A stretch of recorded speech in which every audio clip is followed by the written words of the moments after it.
হঠাৎ করে নবী ডাক দিলেন, এ রাখাল, এদিকে একটু আসো। বেলাল আওয়াজটা পাইলেন গর্তের ভিতর থেকে, কে যেন রাখাল করে ডাক দিল। বেলাল সামনের দিকে আগান। আগে আল্লাহ নবীর চেহারা দেখা নবীর চেহারার দিকে বেলাল তাকায় রইছেন। আল্লাহর নবী তখন বলতেছেন, এরে রাখাল, তোমার কাছে কোন ছাগলের উলানে দুধ আসেনি? আমার পানির তৃষ্ণা লাগছে, ক্ষুধাও লাগছে, একটু দুধ খাওয়াবানি। বেলালে হাফসি বলে, মুসাফির কে আপনি চিনি না, কিন্তু আমি আপনাকে আপনি যা চাইছেন তা খাওয়াইতাম। আমার ছাগলের কোন উলানে তো দুধ নাই, আমি কেমন করে আপনার দুধ পান করাবো? আমার কোন ছাগলের উলানেই তো দুধ নাই, কেমন করে আমি আপনার উপকার করব? দ্বীনের নবী, মায়ার নবী তখন বলতেছেন, রে রাখাল, যে কোনো একটা ছাগল তুমি আমার কাছে নিয়ে আসো। ছাগলটা তুমি আমার কাছে নিয়ে আসো। ছাগল আনা হলো তোমার কাম, উলানে হাত দেওয়া আমি নবীর কাম, আর দুধ পৌঁছে দেওয়া আমার আল্লাহর কাম।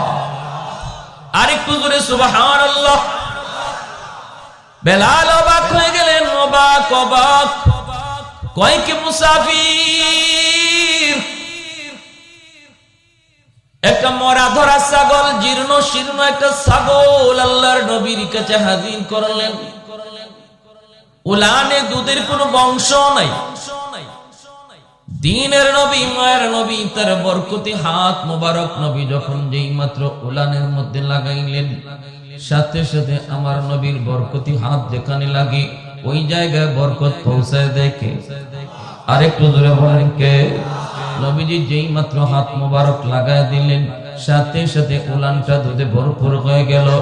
আল্লাহর নবী দুধ দহন করলেন, পাত্রে নিলেন, নবী নিজে খাইলেন, আবু বকর সিদ্দিক খাইলেন, বেলালকে নবী খাওয়াইলেন। বেলাল শুধু তাকায় তাকায় আমার মায়ার নবীর চেহারার দিকে তাকায়। জীবনে কত মানুষ দেখলাম, কিন্তু এত সুন্দর মানুষ আমি বেলাল জীবনে দেখি না। কে সেই মহামানব? কি তার পরিচয়? বেলাল এতটাই নবীর এই মুজিজা দেখা, যে বকরিতে দুধের কোনো বংশ নাই, কোনো বাচ্চা নাই, কাচ্চা নাই, এই বকরিতে দুধ আসলো কেমনে? আর ইনি কে? কি তার পরিচয়? এতটুকু কথা বেলাল এদিন আর জিজ্ঞেস করলেন না। বেলাল হাবশি তিনি বকরিগুলা লইয়া চলে গেলেন। মাথার মধ্যে শুধু এক চিন্তা, গেলেন বাড়িতে, মালিকের বাড়িতে, বাড়িতে দেন মা বকরিগুলি রাখলেন। রাতের বেলা গেলা বেলাল ঘুমাবে, ঘুম তো আসে না, ঘুম তো আসে না। কি দেখলাম, কারে দেখলাম, তিনি কে? কি হলো? কে সে মহামানব? আমার ভাইরা, বন্ধুরা, যুবক, বেলাল হাবশি যেই মাত্র আল্লাহর নবীর চিন্তায় তিনি চিন্তিত, চিন্তায় তিনি চিন্তিত। হাজ আমি কাকে দেখলাম, কি তার পরিচয়, আমি কেন তারে জিজ্ঞেস করলাম না? কি আপনার নাম, কে আপনি, কোত্থেকে এসেছেন? ঠিক আছে, আগামীকাল জিজ্ঞেস করব। আগামীকাল বেলাল ইচ্ছা করে বকরি নিয়া মায়ার নবী যেই গুহায়, ওই গারে হেরার পাশে বকরি রাখালি শুরু করলেন। মনে মনে চিন্তা হলো, আজ যদি উনি আমাকে ডাক দেয়, আজও আমি ওনার কাছে যাব, যাইয়া ওনাকে জিজ্ঞেস করব, আপনি কে, কি আপনার পরিচয়? দ্বিতীয় দিন বেলাল গেলেন, কিন্তু মায়ার নবী তারে ডাকও দিলেন, নবীজির কাছেও গেলেন। আগের দিনের মতোই দুধ দহন হলো, কিন্তু বেলাল নবীর কাছে যাওয়া মাত্রই মনের সমস্ত প্রশ্নের কথা তিনি নবীর চেহারা দেখে ভুলে যান। মনের কথা বলতে পারেন না, মনের কথা মনেই থেকে যায়। ওই দিন আল্লাহ নবীকে শুধু নয়ন জোড়া তিনি দেখলেন। আল্লাহু আকবার। চলে গেলেন ওই দিনও। এই রাতও বেলালের ঘুম নাই, খাওয়া নাই, একটাই টেনশন, কে সেই মহামানব? আমি কেন তার কাছে গেলে পরে কথা বলতে পারি না? আমি কেন তার কাছে গেলে পরে আমার মনের কথা জানাইতে পারি না? কে সেই মহামানব? বেলাল কয় আগামী কাল আর মিস করব না, আগামী কাল আর মিস করব না। আগামী কাল বেলাল আসলেন, আসার পরে আল্লাহর নবী আজ ডাক দিলেন। ডাক দিয়ে মায়ার নবী জিজ্ঞেস করেন, রাখাল 3 দিন তুমি এই জায়গায় আসতেছো, ও রাখাল বলো না তুমি কার বকরি রাখালি করো, কি তোমার নাম? এইবার বেলাল বলতেছে, আমার নাম হলো বেলাল, আমার বাড়ি হলো হাফসায়, আমি হলাম উমাইয়ার গোলাম, আমি তার বকরি রাখালি করি। আল্লাহর নবী দয়ার নবী যখন প্রশ্ন করলেন, তখনই বেলাল চিন্তা করলেন, এখনই আমার টাইম যায়, এখনই সুযোগ যায়। জিজ্ঞেস করতেছে, ওগো মহামানব, আপনি তো আমাকে জিজ্ঞেস করলেন আমার নাম, আমার পরিচয়, কিন্তু আপনার নাম কি, আপনার পরিচয় কি? এই কথাটা 3 দিন মনের ভিতরে নিয়ে আসি জিজ্ঞেস করব, কিন্তু আপনার নুরানি চেহারা দেখার পর আমি ভুলে যাই। कौनैन मुख्तार खुदा तुमको बनाया, कौनैन मुख्तार खुदा तुमको बनाया, उम्मत का निगाहबान खुदा तुमको बनाया, उम्मत का निगाहबान खुदा तुमको बनाया। मौला मेरा आका मेरा रहमत की नबी है, तजदार मदीना की तो बाग अरबी है, तजदार मदीना की तो बाग अरबी है। अशजार ने देते हैं नबूवत की शहादत, तशकीक कमर में है तो अंगुल की इशारा, तशकीक कमर में है तो अंगुल की इशारा। मोहब्बतेर साथे सबाई बोली अल्लाहु আকবার, आवाज दिया बोली अल्लाहु আকবার। मायार नबी दयार नबी बोलेन, আমার নাম মোহাম্মদ, আমার বাবার নাম আব্দুল্লাহ, আল্লাহ আমাকে নবী বানায়া পাঠাইছেন।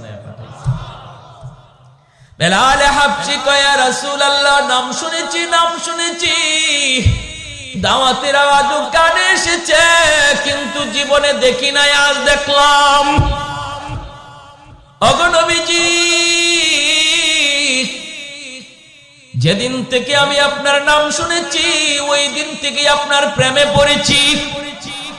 আজ আমি নিজের চোখে দেখলাম, আজ 3 রাত আমি বেলালের ঘুম নাই, ঘুম নাই, ঘুম নাই।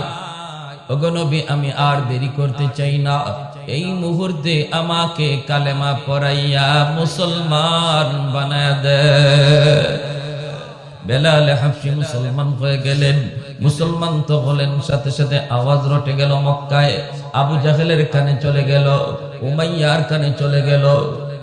মালিকের কানে যাওয়া মাত্রই বেলাল যেই মাত্র তিনি যায় পৌঁছলেন, বেলালকে জিজ্ঞেস করা মাত্রই বেলাল বিন্দু পরিমাণ মিথ্যা বলেন না। এক আল্লাহর পরিচয় পেয়ে গেছেন, সত্য ধর্মের পরিচয় পেয়ে গেছেন। যেই মানুষটা সত্য ধর্মের পরিচয় পায়, এই মানুষটা সত্য কোনোদিন গোপন করতে পারে না। সূর্য যদি পূর্ব দিগন্তে উঠে, এই সূর্যরে কোনো কিছু দিয়া আড়াল করা যায় না, ঠিক না? সূর্যের আলোর চেয়েও ইমানের আলো আরো বেশি পাওয়ারফুল। এজন্য যার অন্তরে ঈমান চলে আসে, এটাকে লুকানো যায় না, আটকানো যায় না। বেলাল হাবশী অকপটে স্বীকার করে দিলেন, হে আমি কালেমা পড়ে মুসলমান হয়ে গেছি। আমার ভাইরা বন্ধুরা, যুবক, যেই মাত্র বেলাল এই কথা স্বীকার জানায় দিলেন, উমাইয়ার মাথা নষ্ট হয়ে গেল, আবু জাহেলের মাথা নষ্ট হয়ে গেল, আবু লাহাবের মাথা নষ্ট হয়ে গেল, একে একে সবগুলির মাথা নষ্ট হয়ে গেল। উমাইয়া ডাক দিয়ে কয়, বেলাল, যদি তুমি জান বাঁচাইতে চাও, দ্রুত মুহাম্মাদের ধর্ম ত্যাগ করো, আমাদের দেব দেবীর ধর্ম তুমি গ্রহণ করো। বেলাল কয়, যেই আল্লাহর নাম আমি জবান দিয়ে একবার নিয়েছি, কোনদিন এই জবান দিয়া মূর্তির নাম বের করা যাবে না। আহাদ আহাদ জবান দিয়া শুধু আল্লাহ আল্লাহর জিকির জবান দিয়ে বের হয়। দিনের বেলা নির্যাতন, রাতের বেলা নির্যাতন, সর্বদিক দিয়ে বেলালের উপর নির্যাতন শুরু হয়ে গেল। মালিকও পিটায়, উশৃঙ্খল যুবকগুলিও পিটায়, রাতের বেলাও পিটায়, দিনের বেলাও পিটায়। উত্তপ্ত গরমের ভিতরে চিৎ করে শুয়াইয়া বুকের উপরে বিশাল বড় পাথর চাপা দিয়া রাখে, বিশাল বড় পাথর। আবার বডির দুনো দিক দিয়ে দাঁড়ালো কাটা রাখে, যেন বডিটা তিনি নড়াচড়া করতে না পারেন। এইভাবে রক্ত ঝরে, গোশতগুলি কষে কষে পড়ে। সিদ্দিক আকবর একবার তিনি পাশ দিয়া যাইতেছেন, বেলালের কান্নার আওয়াজ, চিৎকারের আওয়াজ শুনে বেলাল কাছে গেলেন। যায় তিনি কানে কানে বলতেছেন, ভাই বেলাল, উমাইয়ার মন খুশি করার জন্য তুমি একবার ওদের কথা বলে দাও। জান বাঁচানোর জন্য কখনো কখনো মিথ্যা বলাও যায়। বেলাল হাবশী তখন বলতেছেন, ভাই আবু বকর, আমি চাইলো আমার মুখ দিয়া আমার আল্লাহর নাম ছাড়া অন্য কিছু বের হয় না। চাই যদি তাও বের হয় না রে আবু বকর, চাইলো আমার আল্লাহর নাম ছাড়া আর কিছু বের হয় না। এতদিন পর্যন্ত আমি আমার মালিককে চিনি নাই, আমার নবীর পরিচয়টাও আমি পাই নাই, এখন পেয়ে গেছি। না না, আমার মুখ থেকে বের হয় না। আবু বকর সিদ্দিক চলে গেলেন মায়ের নবীর কাছে। যায় তিনি বলতেছেন, ইয়া রাসূলুল্লাহ, ওগো নবীজি, বেলালকে বেঈমানরা মেরে ফেলবে, উমাইয়া মেরে ফেলবে, হিংস্র যুবকগুলি বেলালকে মেরে ফেলবে। নবী গো, আপনি আমাকে অনুমতি দেন, আমি উমাইয়ার কাছ থেকে বেলালকে কিনে নিয়ে আসব। আল্লাহর নবী তখন বলেন, আবু বকর, বেলালকে তুমি যেই পয়সা দিয়ে কিনবা, এই পয়সার মধ্যে আমি নবীরও কিছু পয়সা নিয়ে যাও, যেন কিয়ামতের ময়দানে আমি আমার আল্লাহর সামনে বলতে পারি, মাবুদ, তোমার বেলালকে কিনার মধ্যে শুধু আবু বকরের টাকা ছিল না, আমি নবীরও কিছু পয়সা ছিল। এরে আবু বকর, জানো না, জানো না আমার বেলালের দাম আমার আল্লাহর কাছে কি পরিমাণ। এত দামি হয়ে গেলেন বেলাল, এত দামি হয়ে গেলেন ঈমান আমলের কারণে। আর আবু জাহেলের ঈমান না থাকার কারণে দামি মানুষটা এত নিকৃষ্ট হয়ে গেল, আর কম দামি মানুষটা ঈমান আমলের কারণে এত দামি হয়ে গেল। আমার নবী মদিনার মসজিদের ইমাম, নবীর পিছনে ইকামত দেয় বেলাল হাবশী। আল্লাহু আকবার। মদিনার মায়ার নবী, দয়ার নবীর পার্সোনাল সেক্রেটারি হয়ে গেলেন বেলাল, মায়ার নবীর পিএস হয়ে গেলেন বেলাল। এমন পিএস হলেন, আমার নবীর সাথে যেই সাক্ষাৎ করতে হতো বেলালের পারমিশন লাগতো। এমনকি আবু বকর সিদ্দিক যদি নবীর সাথে দেখা করতে হতো তবু বেলালের পারমিশন লাগতো। হযরত ওমর ফারুক যদি আমার মায়ার নবীর সাথে একান্তে দেখা করতে হতো বেলালের পারমিশন লাগতো। আল্লাহু আকবার। আর একটু জোরে কন্না আল্লাহু আকবার। এত দামি, এত দামি আল্লাহ তারে বানায় দিচ্ছেন, এত দামি। মায়ার নবীর কাছে মানুষজন দেখা করতে আসে, বেলাল সবার মেহমানদারি করেন। কখনো কারো কাছ থেকে ধার এনেন, কখনো কারো কাছ থেকে ঋণ এনে বেলাল ওই মেহমানদারি করতেন। এইভাবে মেহমানদারি করতে করতে একবার এক ইহুদির কাছে বেলালের অনেক টাকা, বেলাল ঋণী হয়ে গেলেন। একদিন বেলাল মসজিদে নববীতে আজান দিবেন, সাথে সাথে ইহুদি কয়, বেলাল আজান পড়ে দাও, আগে আমার ঋণ তুমি পরিশোধ করো। বেলাল বলেন, ভাই একটু সুযোগ দাও। কই, কোনো সুযোগ নাই, আজ রাতেই সুযোগ আছে, তাড়াতাড়ি করে তুমি আমার ঋণ পরিশোধ করো। বেলাল বলেন, আজ রাতে তো পারবো না, আমাকে 3টা দিন সময় দাও। বেলাল 3 দিন সময় তার কাছ থেকে চায় নিলেন, কিন্তু 3 দিনের ভিতরে তিনি ঋণ শোধ করবেন কেমন করে? আল্লাহর নবীর কাছে বেলাল যায় কান্দে, নবী গো, ইহুদি আমার কাছে অনেক ঋণ পায়, এই ঋণটা আমি আনছি আপনার মেহমানদারি করানোর জন্য। এখন তো সে আমাকে আজান দিতে দেয় না, আজানের আগে আমার রাস্তা আটকায় দেয়। আল্লাহর নবী রহমতের নবী বলেন, বেলাল কেমন করে তোমাকে সাহায্য করব? আমি নবীর কাছেও তো এমন নাই তোমাকে সাহায্য করার মতো। বেলাল তখন বলেন, নবী গো, তাহলে অনুমতি দেন, অনুমতি দেন, আমি মদিনার বাহিরে কোথাও চলে যাব, যাইয়া আমি কাজ করব, দিন মজুরির কাজ করব, যা পাই তাই কাজ করব, কাজকর্ম কইরা আমি তার ঋণটা পরিশোধ করার চেষ্টা করব। আল্লাহর নবী, মায়ার নবী, দয়ার নবী, তিনি অনুমতি দিয়ে দিলেন। বেলাল রাতের বেলা তিনি কাপড় চোপড় গোছাইতেছেন। ফজরের পরেই বেলাল চলে যাবেন অন্য কোথাও, মদিনার বাহিরে তিনি কাজকর্ম করতে যাবেন। এইদিকে আমার মায়ার নবীর চোখেও ঘুম নাই। আমার মায়ার বেলাল, আজ রাত পরেই আমার কাছ থেকে চলে যাবি। বেলালের চোখে ঘুম নাই। আমার নবীকে কাল থেকে আমি আর দেখতে পাবো না। সারা রাত বেলালের চোখের পানি ঝরে, আর তিনি কান্দে, আর তিনি কান্দে। ওই অবস্থায় আমার ভাইরা বন্ধুরা, আল্লাহর নবীর কাছে ফজরের আগে 40টা উট বুঝাই করা মাল আল্লাহর পক্ষ থেকে চলে এসেছে। আল্লাহর নবী, রহমতের নবী, এক সাহাবীকে বলেন, সাহাবী দ্রুত যাও, যায় বেলালকে খবর দাও, বেলালের ঋণ পরিশোধ করতেছেন আল্লাহ নিজে। আর একটু জোরে কন্যা সুবহানাল্লাহ। ফজরের আগে সাহাবী যায় বেলালের ঘরে, আওয়াজ দিলেন, বেলাল, তোমার ঋণ পরিশোধ করার জিম্মাদারি আল্লাহ নিজে নিয়ে নিছে।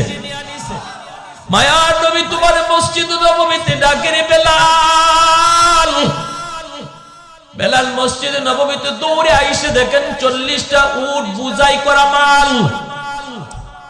মায়ার নবী, দয়ার নবী বলেন, বেলাল, মদিনা থেকে তোমার চলে যাওয়াটা আমার আল্লাহ পছন্দ করে নাই, আমি নবীও মেনে নিতে পারি নাই।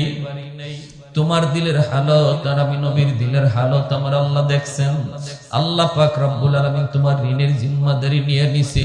যাও, যতগুলি টাকা ওই ইহুদি পাইব, আরো যারা পাইব, ঋণগুলো পরিশোধ করো, বাকি মাল গরিবদের ভিতরে বন্টন করে দাও। এ ভাই, এজন্য বলতেছিলাম, দেখেন আল্লাহ পাক রব্বুল আলামিনের কাছে কত দামি হয়ে গেলেন কালো বেলাল। বংশের কোনো মর্যাদাই যার ছিল না, আর বংশীয় মানুষ ছিল আবু জাহেল, মাটির সাথে মিশে গেল। ঠিক কিনা?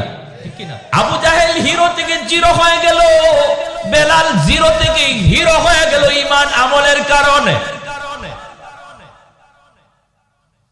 সাহাবায়ে কেরাম বলে, নবী গো,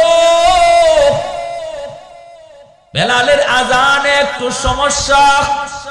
কি সমস্যা? কই আশহাদু বলতে পারে না, জিহ্বার মধ্যে সমস্যা। কখন জিহ্বার সমস্যা তৈরি হয়েছে? উমাইয়া হযরত বেলাল রাদিয়াল্লাহু তাআলা আনহুর জিহ্বাটারে টান দিয়ে বের কইরা এই জিহ্বার মধ্যে পেরেক ঢুকায়া দিছিল। জিহ্বার মধ্যে পেরেক ঢুকায়া দিছিল, যেই জিহ্বায় আল্লাহ আল্লাহ জিকির কর, এই জিহ্বা আমি রাখবো না কয়ে পেরেক ঢুকায়া দিছিল। এজন্য হযরত বেলালের মুখে একটু সমস্যা হইতো, আশহাদু বলতে পারতেন না, বলতেন আসহাদু।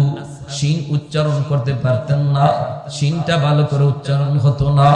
সাহাবায়ে কেরাম কয়, ইয়া রাসূলুল্লাহ, ওগো নবীজি, ভালো করে একজন মুয়াজ্জিন নিযুক্ত করে ফেলেন। নবী সাহাবায়ে কেরামের পরামর্শ নিয়া অন্য একজন সাহাবীকে মুয়াজ্জিন নিযুক্ত করে দিলেন। এশার নামাজের পরে নবী বলেন, বেলাল, ফজর থেকে আর আযান দেওয়া লাগবে না। এই কথা শুনতেই যেন বেলাল হাবশির মাথায় আসমান ভেঙে পড়ল। এশার নামাজ পড়ে সবাই যার যার ঘরে চলে যায়, কিন্তু মসজিদে নববী থেকে গেলেন না শুধু একজন, তিনি আর কেউ নন, তিনি হলেন বেলাল হাবশি। মসজিদে নববীর কোনায় খাম্বার কিনারায় বইসে বইসে চোখের পানি ঝরে আল্লাহর কাছে কান্দে আর কয়, মালিক, ও মালিক, তোমার হাবিব আমার মুয়াজ্জিনের চাকরি থেকে বাতিল করে দিছি। ও মালিক, আমি তোমার হাইকোর্টে আমি আবেদন করলাম, আপিল করলাম হাইকোর্টে, নিম্ন আদালতে আমার চাকরি বাতিল, উচ্চ আদালতে আমি আপিল করলাম। মাওলা, এই শিন উচ্চারণ করতে পারি না কেন? আল্লাহ, তোমার নাম নেওয়ার কারণে আমার জিহ্বায় পেরেক মারছি, এজন্য আমি শিন উচ্চারণ নিতে পারি না। এটা তো আমার কোনো দোষ না। আল্লাহ হয় তুমি আমার জিহ্বা ভালো করে দাও, নতুবা আজান বদলায়া দাও। আল্লাহু আকবার।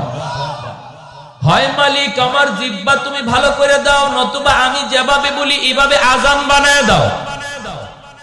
আল্লাহু আকবার, আল্লাহু আকবার। কত বড় আবদার আল্লাহর দরবারে।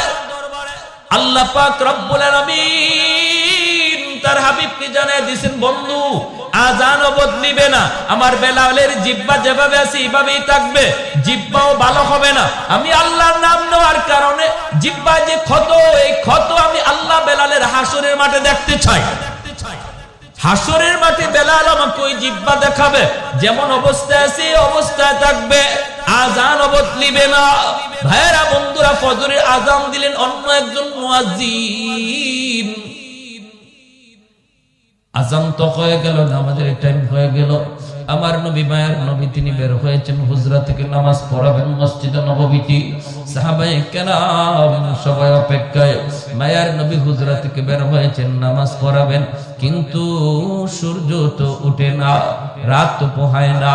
ফজরের নামাজটা পড়তে হয়, একটু রাত যখন শেষ হয়ে যায়, সুবহ সাদিকের পরে ফজর যখন শুরু হয়, একটু আকাশটা ফর্সা হওয়া শুরু করে, তখন সুন্নাহ ফজরের নামাজ পড়া সুন্নাত। আমার নবী ওই সময়টার অপেক্ষা করেন, একটু আকাশটা ফর্সা হবে। কিন্তু না না, অন্যদিন যেই টাইমে আকাশ ফর্সা হয়ে যেত, আজ ওই টাইমে আকাশ ফর্সা হইতেছে না, অন্ধকার শুধু আরো বাড়তেছে, অন্ধকার শুধু বাড়তেছে। সাহাবায়ে কেরামের ভিতরে অস্থিরতা, আল্লাহর নবীর ভিতরে অস্থিরতা। কই সকাল তো হয় না, আকাশ তো ফর্সা হয় না। আল্লাহর কাছে নবী জানতে চাইলেন, মালিক, ও মালিক, কিয়ামত কি তুমি ঘটায় দিবা নাকি? আল্লাহ, কিয়ামত কি হয়ে যাবে নাকি বুঝতেছি না গো আল্লাহ, নাকি আমরা কোন আযাবের সম্মুখীন? আল্লাহ বলে, বন্ধু কি হয়েছে? ওই মালিক, কেন এখনো সকাল হয় না, ফর্সা হয় না? ফজরের নামাজ তো পড়বো, কিন্তু এত অন্ধকারে কেমন করে নামাজ পড়ি? আল্লাহ, ফজরে আজান বুঝি হয়, এখনো বুঝি ফজরের টাইম হয় নাই, ফর্সা হয় নাই। জিবরাইল আমিন দ্রুত নেমে এসে মায়ার নবীকে জানায় দিলেন, নবী গো, কেমন করে সকাল হবে গো নবী? মদিনার মসজিদে ফজরের আজান তো এখনো হয় নাই। আল্লাহ নবী বলে, ভাই জিবরাইল, অন্য দিনের চেয়ে আজান তো আরো সুন্দর আজান হয়েছে, শুদ্ধ করে আজান হয়েছে, শুদ্ধ করে আজান। জিবরাইল আমিন কই, নবী গো, জানি না, তবে অন্য দিনের আজান আমরা আসমানের ফেরেশতারাও শুনতে পাইতাম, শুধু আমরা না, আরশের মালিক আরশে বৈশা শুনতেন। কিন্তু আজ ফজরে আজান আমরা আকাশের ফেরেশতারা শুনি নাই, আল্লাহ নিজেও শুনে নাই, এজন্যই রাত শেষ হইতেছে না। ওগো নবীজি, বেলাল আজান না দেওয়া পর্যন্ত রাত কিন্তু পোহাবে না।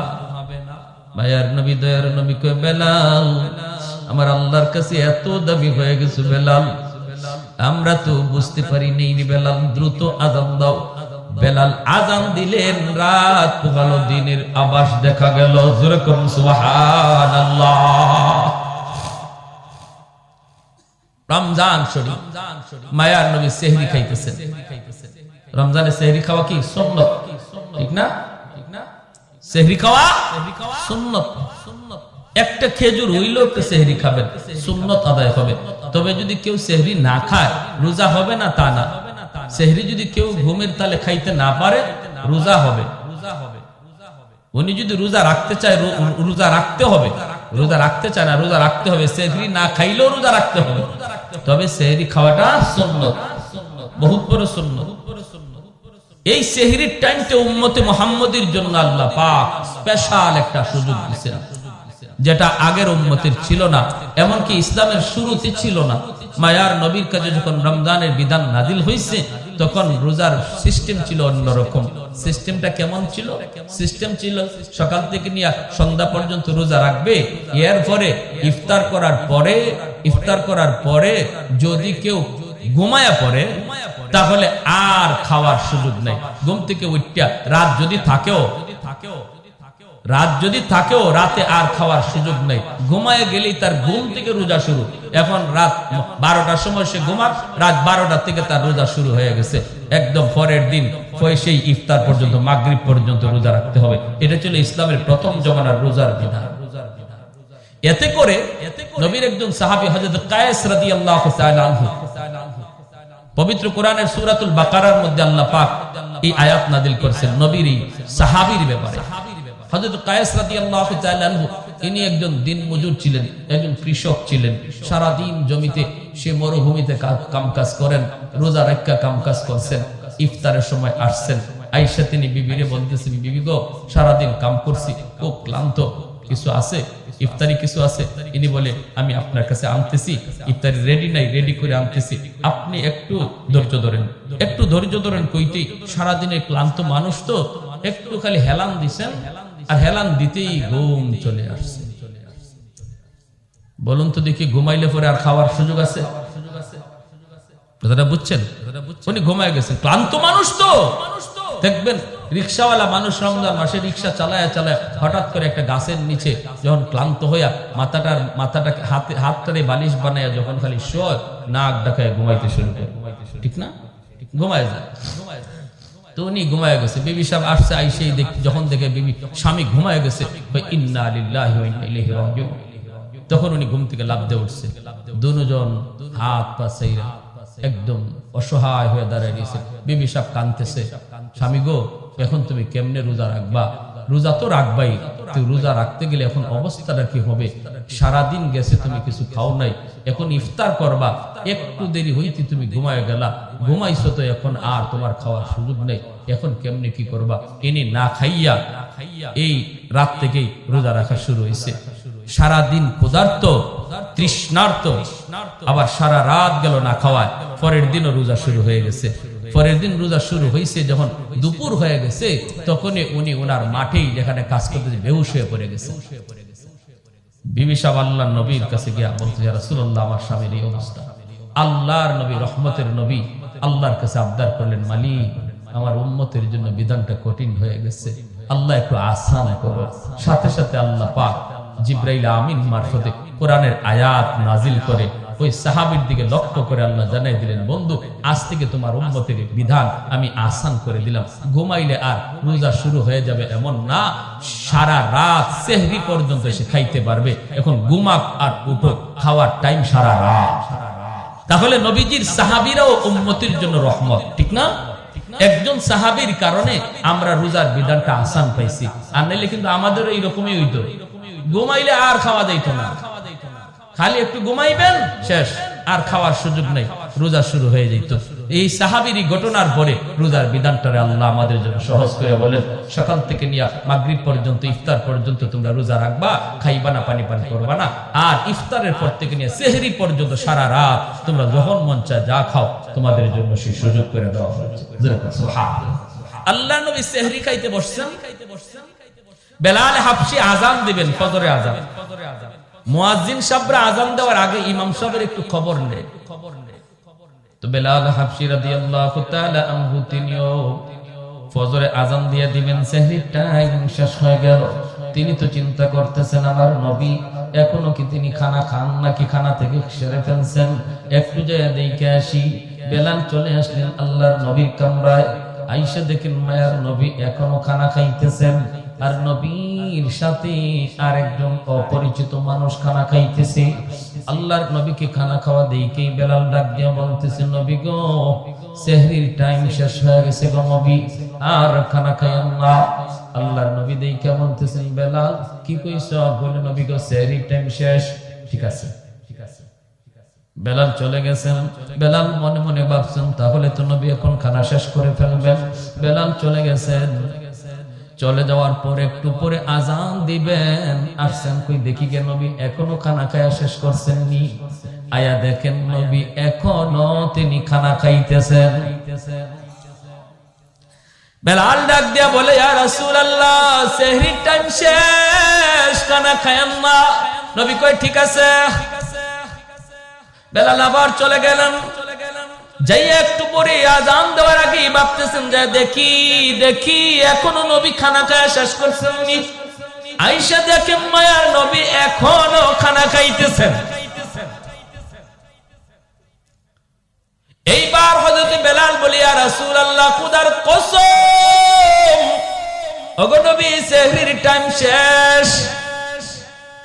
যেই মাত্র বেলাল কই খোদার কসম সেহরির টাইম শেষ, তখনই মায়ার নবী কয়, কি তাড়াতাড়ি গোসল, তাড়াতাড়ি গোসল, সেহরির টাইম শেষ।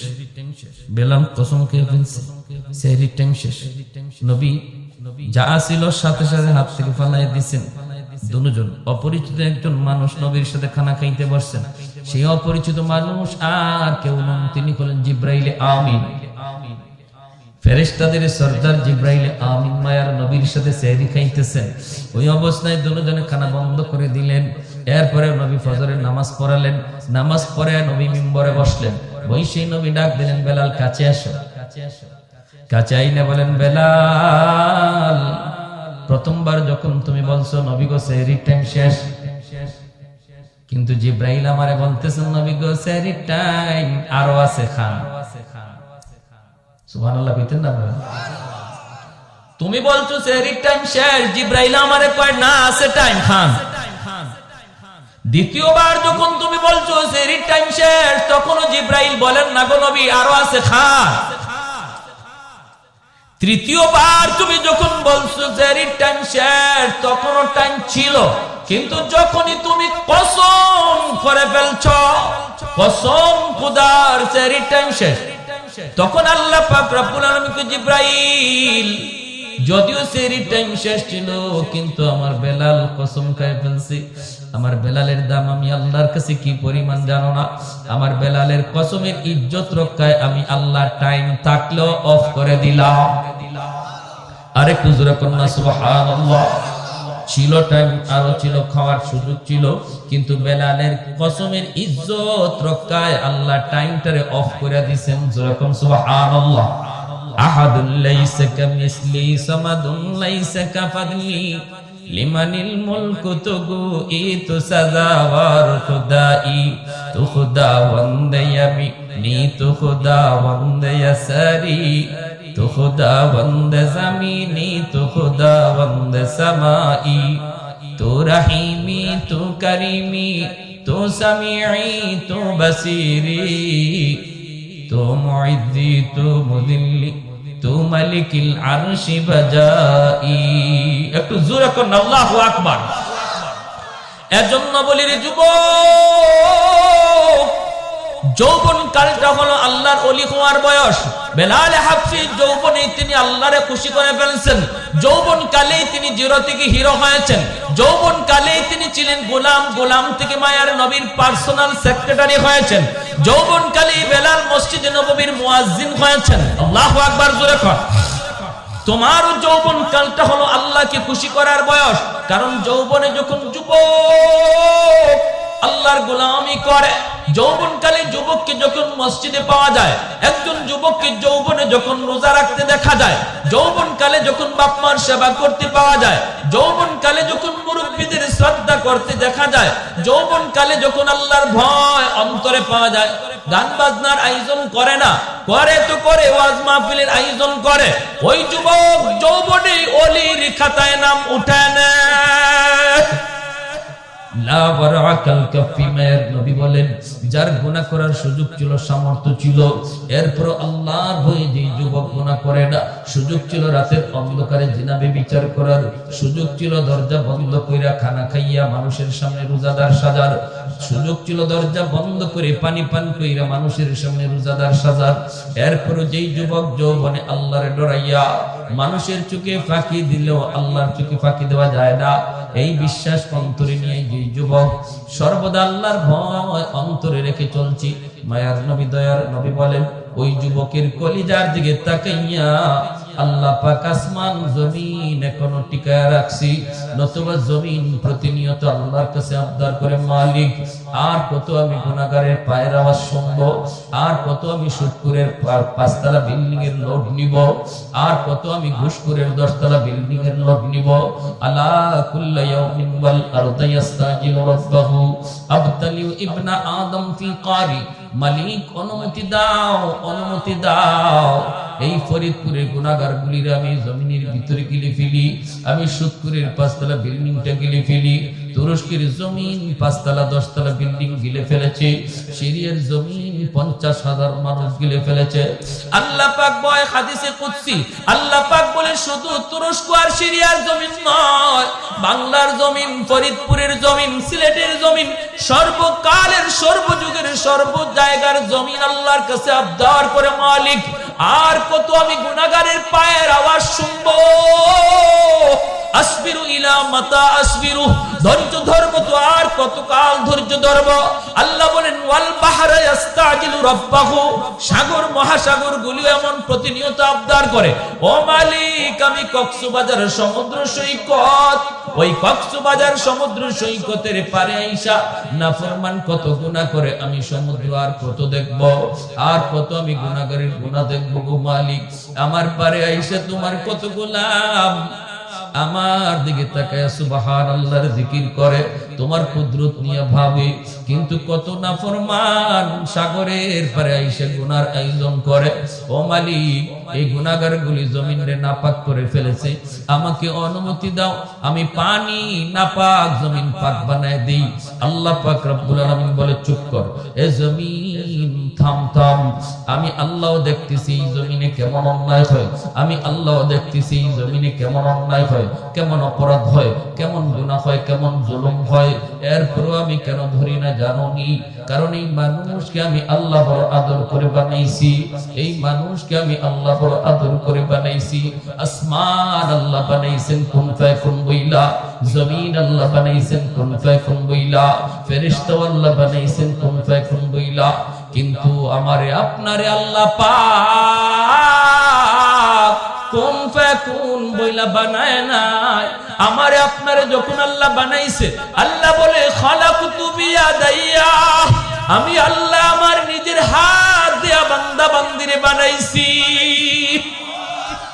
কারণ এই চেহারার মধ্যে এত দামি কপাল, এই কপাল দিয়া বান্দা আমার কুদরতি কদমে সেজদা দিবে, এই কপালটারে তো দাম, এই কপাল ফেরেশতাদের হাতে বানাইলে হয় না, এই কপাল কুন ফায়াকুন বললো হয় না, আমি আল্লাহ নিজের হাতে বানাইছি।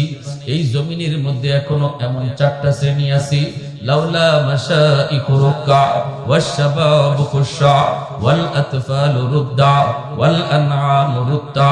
আল্লাহ বলে এখনো জমিনের ভিতরে এমন আমার কিছু বান্দা বান্দি আছে, চুল দাড়ি তার সাদা হয়ে গেছে, কোমরে তার ব্যথা, হাঁটুতে তার ব্যথা, আমি আল্লাহর কদমে সেজদা দিতে তার কষ্ট হয়, এরপরও কষ্ট করে করে আমি আল্লাহকে সেজদা দেয়।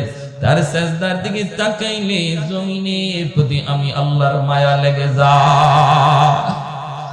ওয়াশশাবাবু খুশা, আল্লাহ বলে 2 নম্বর কোন জমিনে এমন কিছু যুবক যৌবনের পাগলামি করে না, গুনার আয়োজন করে না, নানা যৌবনে তার মাথায় টুপি পাওয়া যায়, যৌবনে তার মুখে দাড়ি দেখা যায়, যৌবনে তার মসজিদে পাওয়া যায়, যৌবনে তার রমজানে রোজা রাখতে দেখা যায়, যৌবনে মুরব্বিদের শ্রদ্ধা করতে পাওয়া যায়, যৌবনে আলেমদেরকে তাজিম করতে দেখা যায়। ওই যুবকের কলিজার দিকে যখন আমি আল্লাহ তাকাই, তখন এই গুনাহগার জমিনের প্রতি আমি আল্লাহর মায়া লেগে যায়। এজন্য বলি যুবক, যৌবন কালটারে অনেক মূল্যায়ন করো। যত আল্লাহর ওলি হইছেন এই জমিনে সবাই ওলি হইছেন যৌবন কালে, যৌবন কালেই সবাই ওলির খাতায় নাম লেখাইছেন। অতএব নিয়ত করো রমজানের রোজা একটাও ছাড়বো না, তারাবির নামাজ আমি ছাড়বো না, রমজানে আমার আল্লাহ নারাজ হয় এমন কোন কাম করবো না। যখনই তুমি এমন নিয়ত করবা, এমন নিয়ত করবা, সাথে সাথে আল্লাহ পাক রব্বুল আলামিন তোমার উপর খুশি হয়ে যাবে। আর মুরব্বিদের সাথে বেয়াদবি করবা না, কারণ সাদা দাড়ি সাদা চুল মুরব্বি আল্লাহর কাছে বড় দামি, বড় দামি। মুরব্বি বাবাজি যখন আল্লাহর কাছে হাত উঠায়, আল্লাহ বলে তখন আমার লজ্জা লাগে, লজ্জা। আলী রাদিয়াল্লাহু তাআলা আনহু একজন মুরব্বির শ্রদ্ধা করছিলেন কেমনে? মসজিদে নববীতে নামাজের জন্য রওনা দিবেন, চিকন একটা গলি, এই গলির মধ্যে একজন মুরব্বি লাঠিতে বর দিয়া কোমরটা বাঁকা হয়ে গেছে মুরব্বির, আস্তে আস্তে গলি পার হইতেছি। হযরত আলী মনে মনে ভাবেন, আমি যদি আমার মায়ার নবীকে নামাজের প্রথম রাকাতেই পাইতে হয় তাহলে আমার একটু দ্রুত যাওয়া লাগবে, আর দ্রুত গেলে মুরব্বিকে একটু ধাক্কা দিতে হয়। চাচা আমার একটু সাইড দেন, একটু সাইড দেন, এইভাবে চাপ দিয়ে যাইতে হয়। হযরত আলী কয়, না, মুরব্বি হওয়ার কারণে আমার আল্লাহর কাছে বড় দামি। আল্লাহ যারে সম্মান দেয় আমিও তারে সম্মান দিব, লাগলে আমার এক রাকাত নামাজ ছুটে যাবে। মায়ার নবী মসজিদে নববীতে নামাজে দাঁড়ায় গেছেন, আল্লাহর নবী রুকুতে চলে গেছেন। আলী তুই মুরব্বির পিছনে পিছনে আস্তে আস্তে আসতেছেন। এই দিকে আমার মায়ার নবী রুকুতে গেলেন। রুকুতে যাওয়া মাত্রই, রুকু থেকে মাথা উঠানোর আগেই আল্লাহ জিব্রাইলে আমিনকে পাঠিয়ে দিলেন। জিব্রাইল আমিন এসে বলতেছে, ইয়া রাসূলুল্লাহ, ইয়া হাবিবাল্লাহ, ওগো নবী মাথা উঠায়েন না, গো নবী মাথা উঠায়েন না, রুকু থেকে মাথা উঠাবেন না, কারণ আপনার আলী এখনো রাস্তায় নামাজে শরীক হতে পারে নাই। আল্লাহ নবী অবাক হয়ে গেলেন, রুকুতে ঘটনা কি? আলী নামাজে শরীক হইতো পারছে না বিদায় নবীর রুকু আল্লাহ লম্বা করতে কয়। এইবার মায়ার নবী, দয়ার নবী, তিনি তো রুকু লম্বা করতেছেন, আর জিব্রাইল আমিন কয়, নবী গো, আমি যখন আপনাকে বলবো তখন মাথা উঠাবেন। নবী তো লম্বা রুকু শুরু করে দিলেন। সাহাবাই কেরাম পিছনে পিছনে তারা লম্বা রুকু করতেছেন। এইভাবে রুকু চলছে লম্বা রুকু। হঠাৎ করে জিব্রাইল আমিন ডাক দিয়ে কয়, মায়ের নবী গো, এইবার মাথা উঠান, আপনার আলী নামাজে শরীক হয়ে গেছে। একটু জোরে কোন সুবহানাল্লাহ। हैदार तेरा नाम से इस्लाम रखेगा,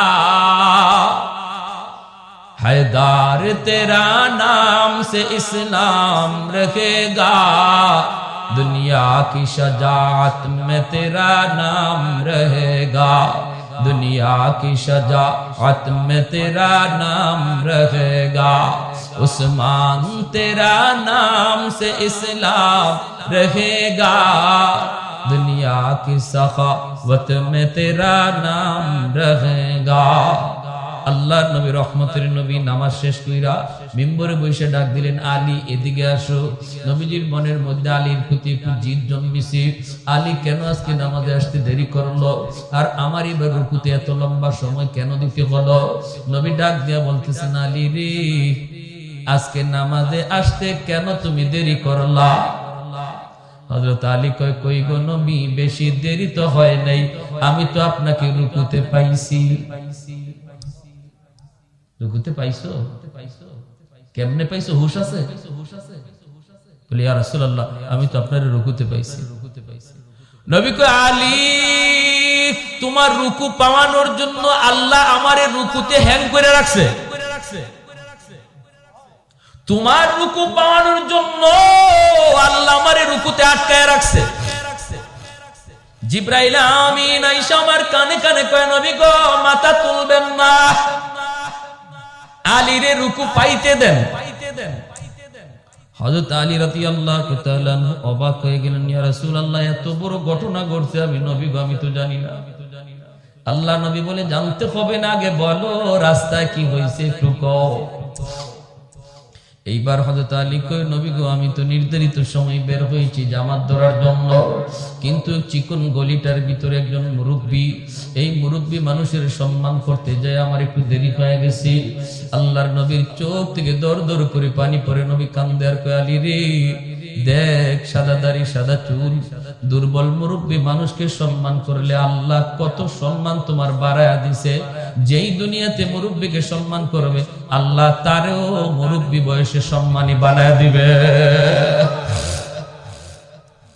এজন্য সাবধান, মুরব্বী বাবাজিদের সাথে বেয়াদবি করবা না।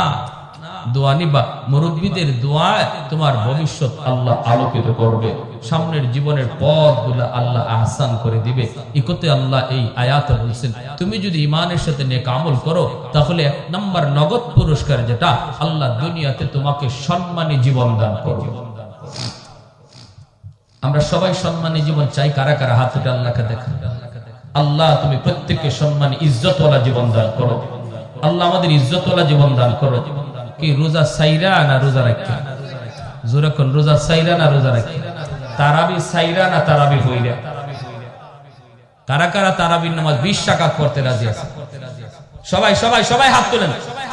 20 রাকাত তারাবির নামাজ ইনশাআল্লাহ পড়ব তো ইনশাআল্লাহ।